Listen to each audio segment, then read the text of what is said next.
जळगाव जिल्ह्यातील चोपळा तालुक्यात सातपुडा पर्वतरांगांच्या पायथ्याशी वसलेल्या किसनपाडा या आदिवासी वस्तीवर भीषण पाणीटंचाईचे संकट ओढवले आहे। गेल्या अनेक महिन्यांपासून येथील नागरिकांना पाण्यासाठी मोठी कसरत करावी लागत आहे। 17 सेन ग्रामपंचायतीच्या हद्दीत येणाऱ्या या वस्तीतील नागरिकांनी पाणीटंचाईबाबत ग्रामपंचायत तसेच वनविभागाकडे वारंवार निवेदने देऊन पाठपुरावा केला, मात्र अद्याप कोणतीही ठोस कार्यवाही किंवा मदत मिळालेली नसल्याचा आरोप ग्रामस्थांनी केला आहे। पाण्याच्या तीव्र समस्येमुळे स्थानिक आदिवासी बांधवांनी स्वतः विहीर खोदण्याचा निर्णय घेतला, मात्र विहिरीच्या बांधकामासाठी आवश्यक असलेल्या गौणखनिजाच्या उपलब्धतेतही अडथळे निर्माण होत असल्याने त्यांची अडचण आणखी वाढली आहे। याच पार्श्वभूमीवर किसनपाडा वस्तीतील आदिवासी महिला आणि पुरुष मोठ्या संख्येने तहसीलदार भाऊसाहेब थोरात यांची भेट घेण्यासाठी तहसील कार्यालयात दाखल झाले। त्यांनी आपल्या वस्तीवरील भीषण पाणीटंचाईची सविस्तर माहिती देत विहीर बांधकामासाठी आवश्यक गौणखनिज उपलब्ध करून देण्याची मागणी केली।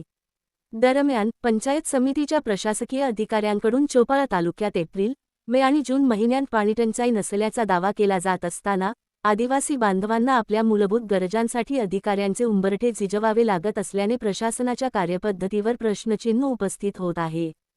मी एसी विनोद भारत सरकार कुटुंब परिवार आहे। मी राहणारा 17 सेनचा आहे। आमची समस्या होती किशनपाडाची। त्या किशनपाडामध्ये गेल्या वर्षापासून तर आज बी यावर्षीसुद्धा पाण्याची टंचाई आहे आणि विहिरी खोदलेली आहे, पण पूर्ण ती बांधकाम सुरू झालेलं नाही। त्याच्यासाठी आम्ही ग्रामपंचायत मध्ये लेटर दिलं होतं आणि फॉरेस्ट डिपार्टमेंटसुद्धा तिथं पण दिलं होतं।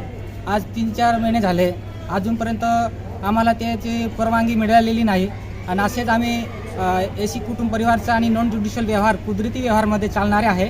आम्ही परवानगी तर मागत नाही, पण त्यांच्या म्हणणं होतं की बाबा आमच्याकडून परवानगी घ्या।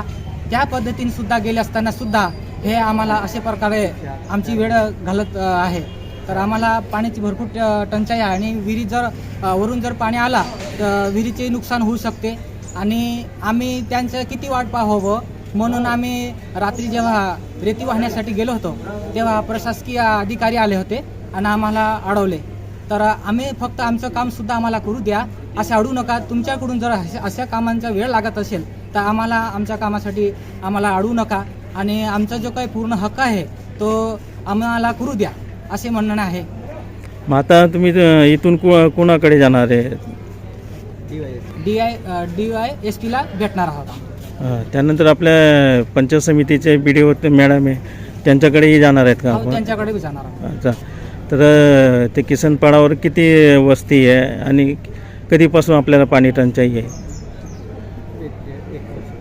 1 वर्षापासून आहे टंचाई आणि असं साधारणतः 50 लोकांची संख्या असेल। संख्या लोकांची घरं असते, 50 घरांचा असेल। ओके।